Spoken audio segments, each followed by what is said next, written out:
Hey guys, hi, welcome to Unacademy. This is Unacademy Future Doctors, and I'm Dr. Shivangi Shukla, your educator for biochemistry. Let me just check if the live stream has started. I'll just see if I'm visible and audible to all of you, and then we can resume.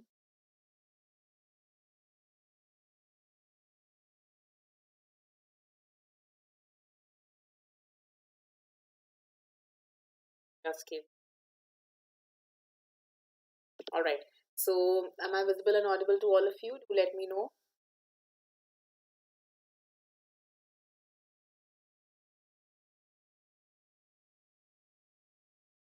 Okay. Now, as I said, I'm your educator for biochemistry. We have been together for the past 2 months on this channel. Excuse me. So I have completed the super fast crash course, the rapid revision series last month, and this month I started with the focus series, that is a comprehensive series for Prof 1 and Prof 2 students. So I'll be taking biochemistry for Prof 1 students here, and we will be focusing on comprehensive learning. Okay, comprehensive understanding. Each and every topic will be taken up in detail so that you understand while you learn. Okay, and as already discussed, the last week of every month we for revision, and the revision is not the rote drab revision. Like last month we had a rapid revision series. This month I'm conducting revision through retrograde analysis of questions through 2 questions per day series.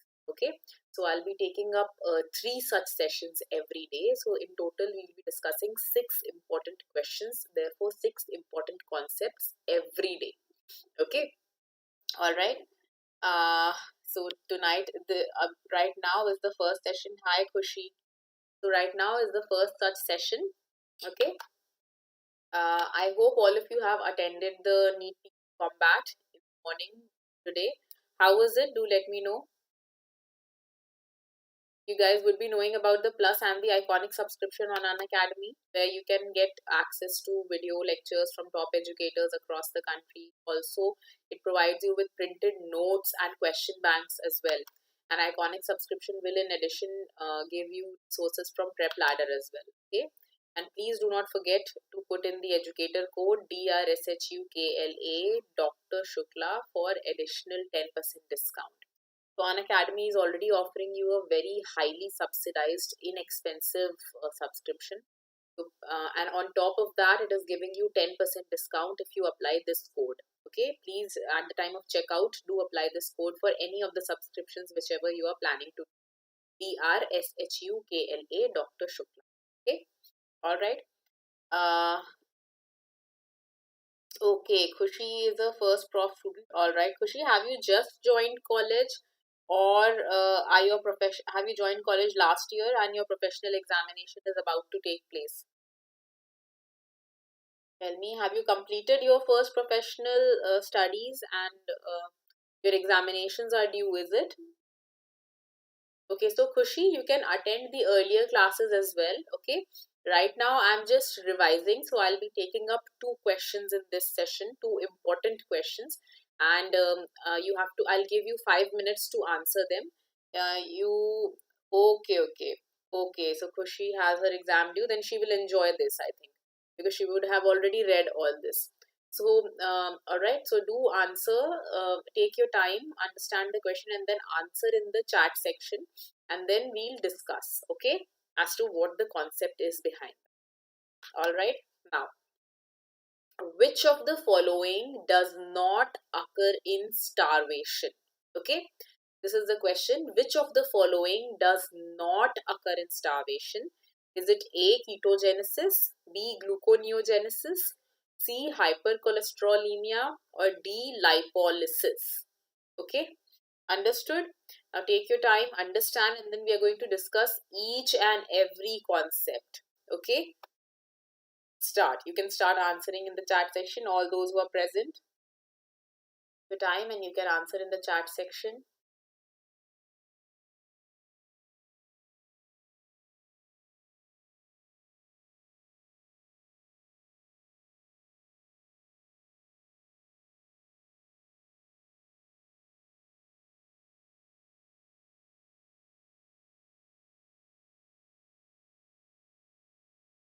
Alright, I see answers coming in.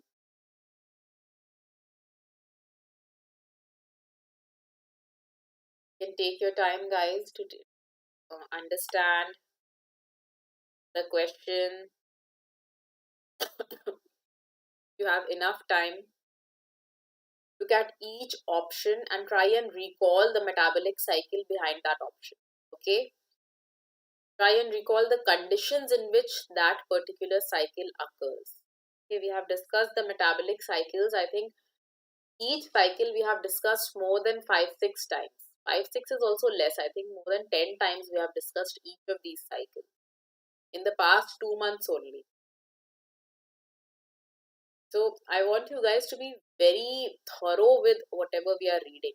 Okay, so that because I don't teach, I don't like to include all the superfluous stuff that is given in other books or that is included in other lectures. No, only that part which is important for your knowledge as well as for your exams. Only that I take up. Unnecessary reading, which we are not going to understand or which we are not going to retain or which is not essential, is useless. Okay, it is futile. There is no need to read something that is not going to be of help to you. All right, so that is why I have mentioned this topic time and again, the various conditions under which different cycles take place, the various conditions which stimulate or inhibit a particular reaction, all these, and we have understood it through mnemonics and tricks, isn't it? There have been a lot of mnemonics that we have used. So if you can recall all of that, that is why I am quizzing you guys. That is why I am putting up questions. So that through these questions, you can at least you can revise all these 4 cycles. All the 4 cycles that are included in the options, you can revise them through this question itself. Okay? So just one more minute and then I'll tell you the answer.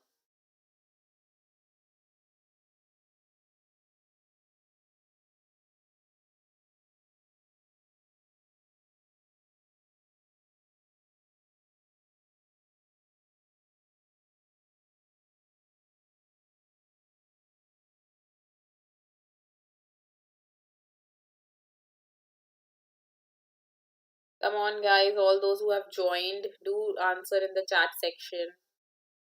Come on, you have 1 minute to answer this. Do tell me the answer for this question in the chat section. Do not shy away from attempting questions. No, you should shy away from not attempting them. There is no harm, there is no shame in answering something wrongly. You're only going to learn from there. Okay, you're not going to repeat that mistake again. That thing which you have answered wrong or correct, both of them can be, it will be ingrained in your memory. But if you choose to ignore answering something, if you choose not to say the answer out loud, then your brain will also ignore that piece of information, and sooner or later that is going to get clouded and you're going to forget that. Okay, so anyway, I'm going to tell you the answer. The answer for this is C, hypercholesterolemia. What is hypercholesterolemia? It is increase in serum cholesterol. Okay, now why is it so? What is starvation? When the body is not taking in any food from outside. Okay, the body is not taking in food from outside. So what happens? The blood glucose tends to go low. Okay, the serum glucose tends to go low. Now what will happen? The body will try to find alternate sources of energy. Okay, what is the function of glucose? The function of glucose is to provide energy through glycolysis, Krebs cycle, through oxidation. Okay, through respiration. Now what happens is that, don't worry Kushi, it doesn't matter. We're going to now discuss this so that you can revise your concepts, you can recall. All these you would have read in your first year, but there is a need for some revision. Okay, all these cycles you would have read last year during your first prof, but now we are going to revise so that you can apply the concept here. Okay, so what happens is when we are taking food, okay, the normal state, in the normal fed state, when we are getting a food, what happens is there is a breakdown of carbohydrates, complex carbohydrates into simpler sugars like glucose, and then glucose is utilized through glycolysis and Krebs cycle to produce energy. Okay. Now, if someone stops taking food and enters into a state of starvation, then what happens is there is no regular supply of glucose. Now the body and its cells will need to look for an alternate source of energy. Okay, so now these alternate sources of energy are ketone bodies. Ketone bodies are produced during starvation, during prolonged starvation. Okay, and it will be fats. So lipolysis will occur. Fats will be broken down. There will be beta oxidation of fatty acids. Okay, when a large amount of fats are broken down, then ketone bodies are also produced. Okay, so ketone bodies are the source of energy during starvation, and after a long time, after even after breakdown of these, when starvation has not stopped, then what will happen? The body will go towards amino acids also. The body can break down amino acids through transamination. These amino acids will convert into carbohydrates through gluconeogenesis. Got it? These amino acids are going to convert to carbohydrates through gluconeogenesis. Okay, transamination reactions. That means conversion of alpha amino acids to alpha keto acids. Okay, this is transamination reaction. Understood? Now we are going to take each and every cycle. And what was the fourth option? The fourth option was hypercholesterolemia, increased serum cholesterol. It does not happen in starvation. Why? Let us quickly discuss ketogenesis and cholesterologenesis together. Now, ketogenesis is ketone body synthesis. Cholesterologenesis is cholesterol synthesis. Okay. Now, ketogenesis involves the substrate. It involves almost similar substrates. Okay. Acetyl-CoA plus acetyl-CoA. Similarly, here also acetyl-CoA plus acetyl-CoA. They will form acetoacetyl-CoA. Here also it will form acetoacetyl-CoA. Okay. Now another molecule of acetyl-CoA will join in. Similarly, here also another molecule of acetyl-CoA will join in. Produce HMG-CoA. Here also what is produced? HMG-CoA. And what is the enzyme involved? The enzyme involved in the synthesis of HMG-CoA is HMG-CoA synthase enzyme. Similarly, here also the enzyme is HMG-CoA synthase enzyme. Okay, now is the difference. Ketogenesis occurs in the mitochondria. Okay, whereas cholesterol synthesis occurs extramitochondrially inside the endoplasmic reticulum and cytosol. Okay, so in the mitochondria you you have an enzyme that is HMG-CoA lyase.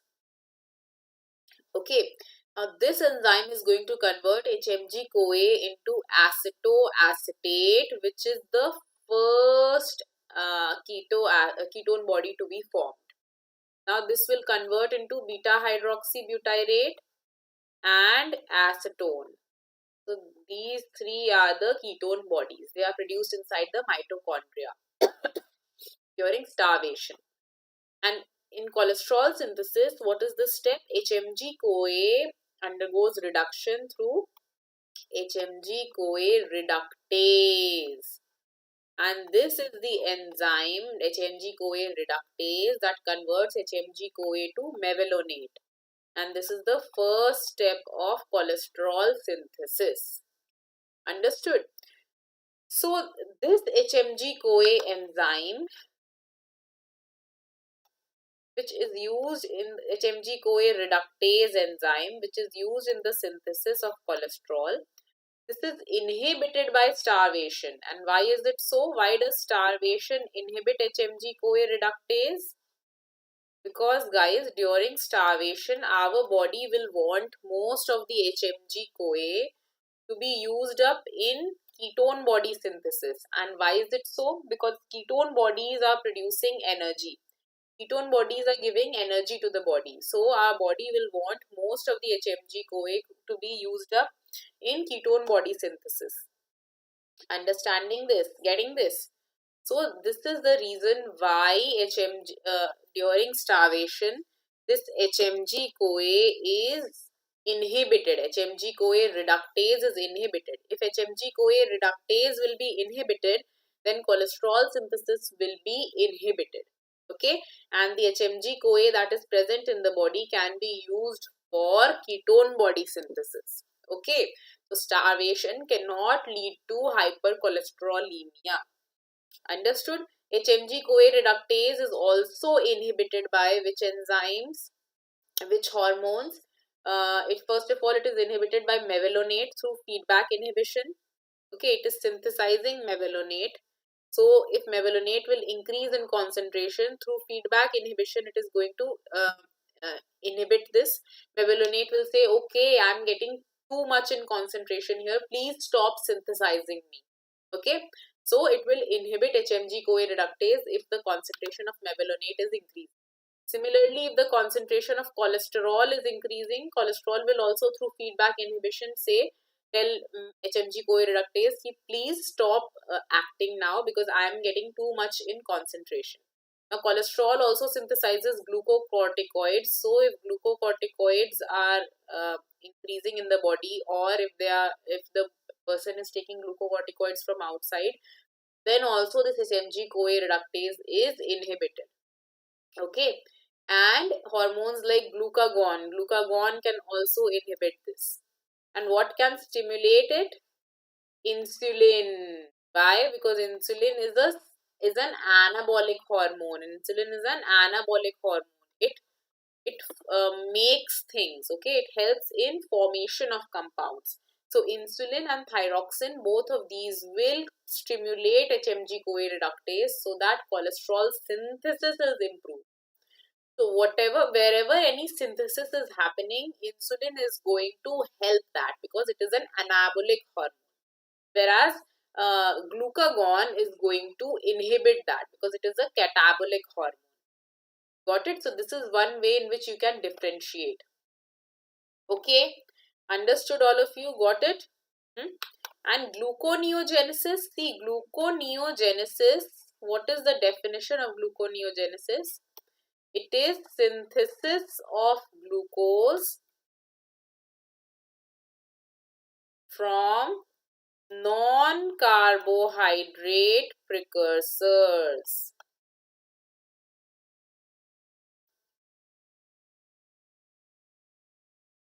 Okay, what are these non-carbohydrate precursors? They can be fats, lipids, they can be amino acids.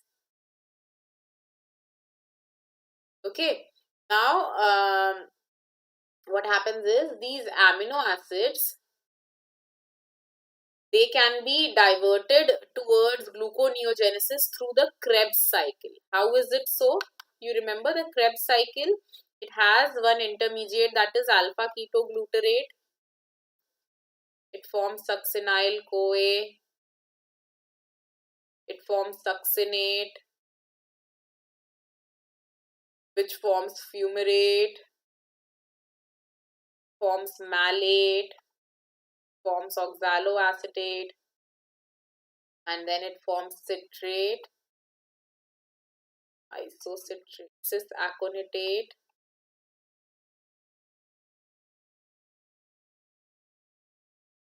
then isocitrate, oxalosuccinate.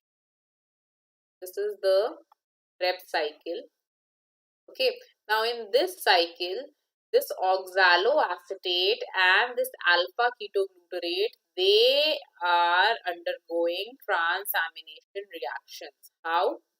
This alpha ketoglutarate can convert to L-glutamate.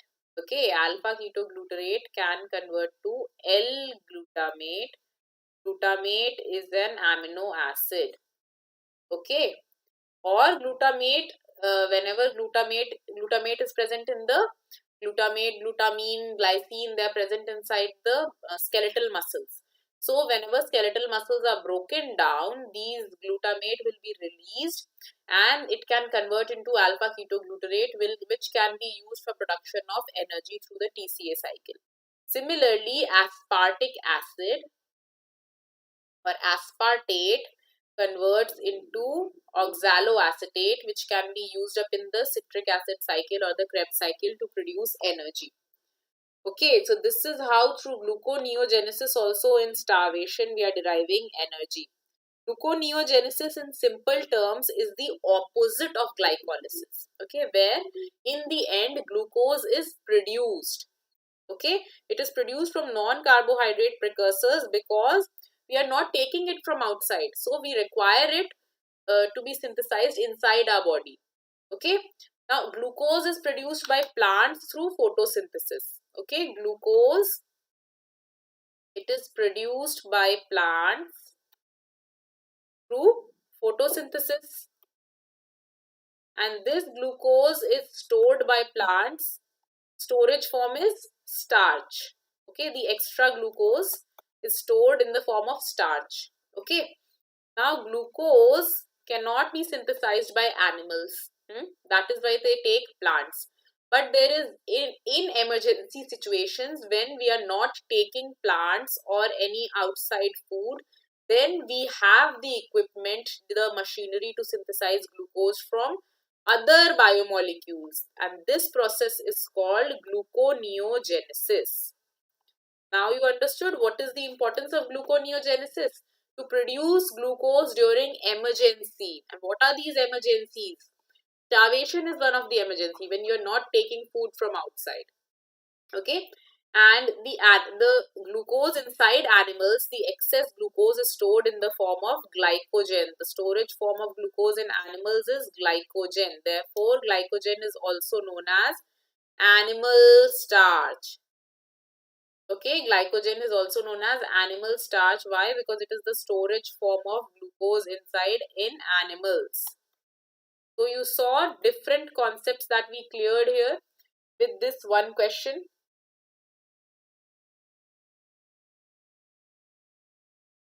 Jatin wants organ function tests. Okay, in the next two questions. Jatin,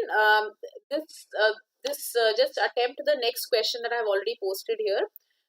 In the evening class at 7 p.m., I'll try and take the organ function test. Okay. You want the liver function test? I'll take up liver function test in the 7 p.m. session. Okay. All right. Next question.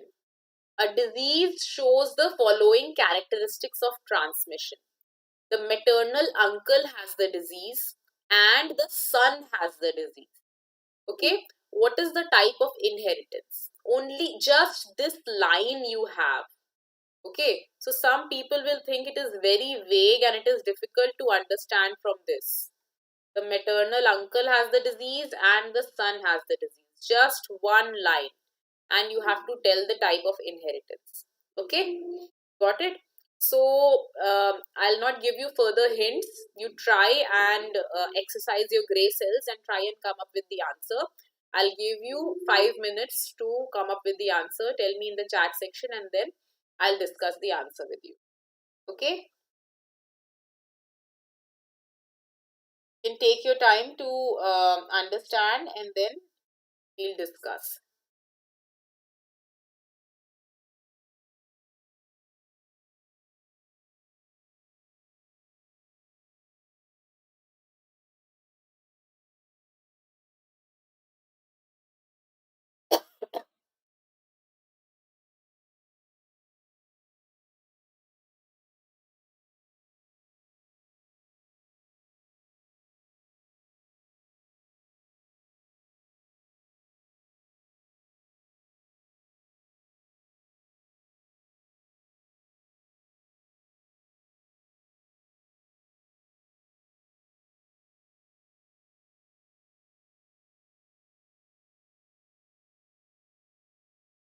Okay, so the maximum population is towards the option D.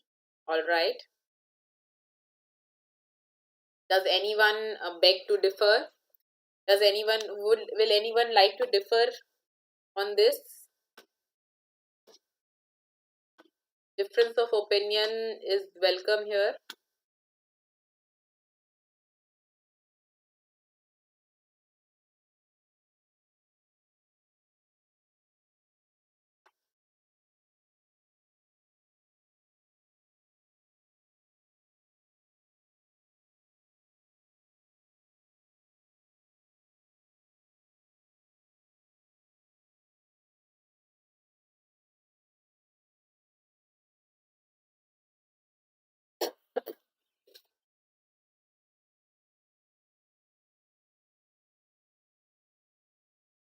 Come on, 2 more minutes and then I'll discuss the answer.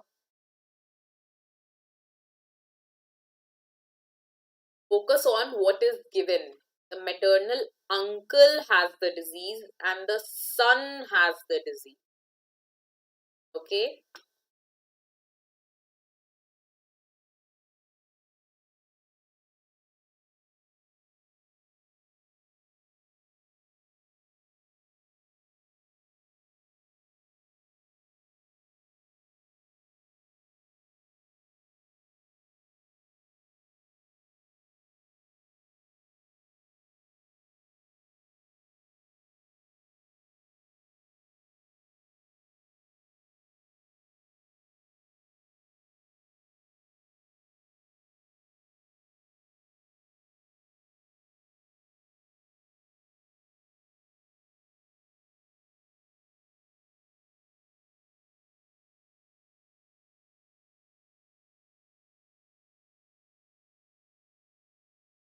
Alright, just last 30 seconds and then I'll tell the answer.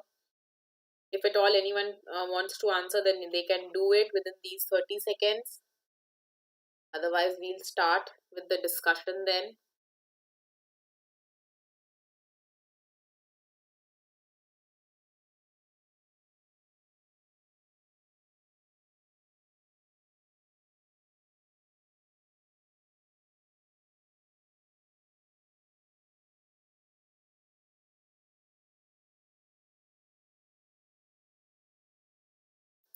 Okay. So guys, alright. Before telling the answer, I'm going to discuss the option D. Okay, Jatin now says option C is right. Okay, Jatin is going with with optional. Guys, Jatin, Prerna, you guys have answered all. Some Jatin and Prerna have first said D. Then Jatin is moving towards C. Now Prerna is saying A. Guys, stick to one answer. No, this is cheating, okay? You guys are selecting all the answers. You have to stick to one answer, okay? This is not done. You guys are selecting all the answers one by one, all the options. Okay, so now I'll discuss each and every possibility. First of all, the first option which confused you was the autosomal recessive part, isn't it? Let us first draw this pedigree. Okay, then I will not tell the answer, you yourself will tell the answer, and just one answer, you will not be confused. Okay, so since we are discussing about the maternal uncle, let us draw the pedigree from the maternal side. Okay, maternal uncle means you'll have to draw the pedigree for the mother and the maternal uncle, so you will go with the maternal grandparents. Okay, you start with the maternal grandparents. Okay, now suppose they have two children. Okay, one is the mother of this child, excuse me, and the other is the maternal uncle. Now this question says that the maternal uncle has the disease. Okay, now this is the mother. Now she will produce, suppose she has produced one girl and one boy. Now the question says that the son also has the disease. Got it? Now this is the pedigree. Understood? If the question confuses you, then you should draw the pedigree. Okay, all right. So what happens is, this is the maternal uncle. and this is the son. They have the disease. That is what is mentioned. That means it is not present in others. Okay. Now, you have to tell what is the mode of inheritance. Okay. Now, suppose this, now I'll start with autosomal recessive. Okay, which was the first option for you guys. Autosomal recessive means it will not show any sexual predilection. Okay, it can be present, it is present in equal frequencies in both girls and boys. Autosomal diseases are present in equal frequencies in girls and boys, whereas sex-linked diseases are present in varying frequencies in girls and boys. Understood this? This much is clear. Now the first thing that should have clicked inside your mind is it is specifically talking about the male gender. Maternal uncle and son, both male. If it is specifically talking about predilection towards a particular gender, autosomal diseases have been eliminated. Why? Because autosomal diseases will be present in equal frequency in both male as well as female. Now you have to select between X-linked dominant and X-linked recessive. Understood? Now what happens is, suppose this is X and Y. This is the maternal grandparent. This is the maternal grandfather. This is the maternal grandmother. This is X and X. Okay. Now she's X and X, and this one is X and Y. Now it is if suppose it is Y linked. Okay. If it is Y linked, then it should be present in the maternal grandfather as well.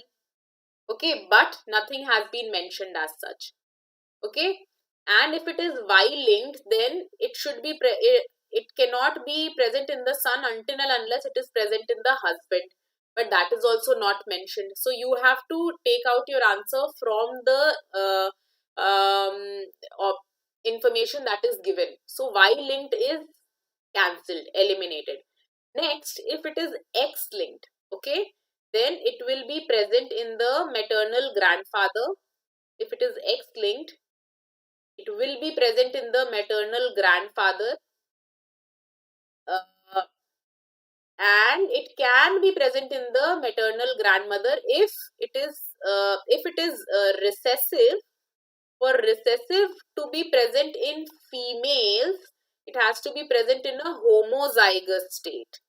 For recessive to be present in males, it can be present in heterozygous state also. Sex-linked recessive. You know why? Because X has just one copy. Okay. Now it has not been mentioned that the maternal grandfather has the disease. So this disease is coming in the maternal uncle from the maternal grandmother. And the maternal grandmother also does not have the disease. So she is the carrier, and a carrier state can only be present in recessive diseases. Similarly, because the maternal uncle is showing the disease and the son is showing the disease, that means the mother is a carrier, and the carrier state is only present in recessive. Got it? Understood? Yeah, so the answer is, Jatin is saying, if X linked is there, why is it not occurring in female? Jatin, that is what I mentioned. X linked does not mean it has to be present in female. Y linked means it has to be present in the male. Why? Because the males have just one Y chromosome. Okay, and the males also have just one X chromosome. So whether it is X-linked recessive, whether it is X-linked dominant, whether it is Y-linked disease, in all the conditions it will manifest in a male. But in females, only X-linked homozygous recessive, that means if both the alleles have the gene for that trait, or X-linked heterozygous or homozygous dominant will manifest in female. Understood? If a female has just one copy of the diseased allele, She will be a carrier, not a diseased person. There will be no manifestation of the disease, but she can transmit it to her sons. And what about her daughters? What about this daughter? She will also be a carrier if she has got this gamete. If she has got this non-diseased gamete, then she will be totally healthy. She will not even be a carrier. Understanding? Very good, Manish. Very nice. Okay. So what you should do is whenever you come across such questions, first of all, you should look whether there is any sexual predilection that is mentioned. If only particular sexes are getting involved, you should think towards X linked. Okay, towards sex linked transmission, not X, towards sex linked transmission. If the disease is getting transmitted from the father to the son and it is sparing the daughters, that means it is Y linked. Okay, because it is not getting towards the daughters, it is going from the father to the son, it should be Y linked. If the disease is transmitting from one generation to the other and the females, most of the females are healthy, that means it has a carrier state in the females, that means it should be recessive. Understood? And now you have to tell me,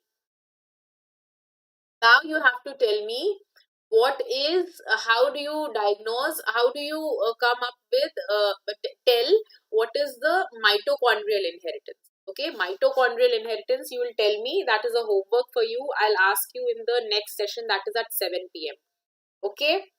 Jatin is asking how to prevent the disease. Jatin, because these are genetic diseases, so they can be prevented through prenatal diagnosis. Okay, prenatal diagnosis will chromosomal analysis, karyotyping, all these are done. Prenatal detection, and that is used to prevent the diseases inside the fetus. Okay, inside the progeny. Alright then guys, that is it for now. We'll meet at 7 p.m. with the next session. Okay. Bye bye. Thank you. Do subscribe to this channel if you haven't. We'll meet with two another questions. I'll take up genetic questions now again, because I think most of your concepts you guys are still confused in this. So I'll take up such questions again. Okay. Understood? Alright. Bye bye. Thank you.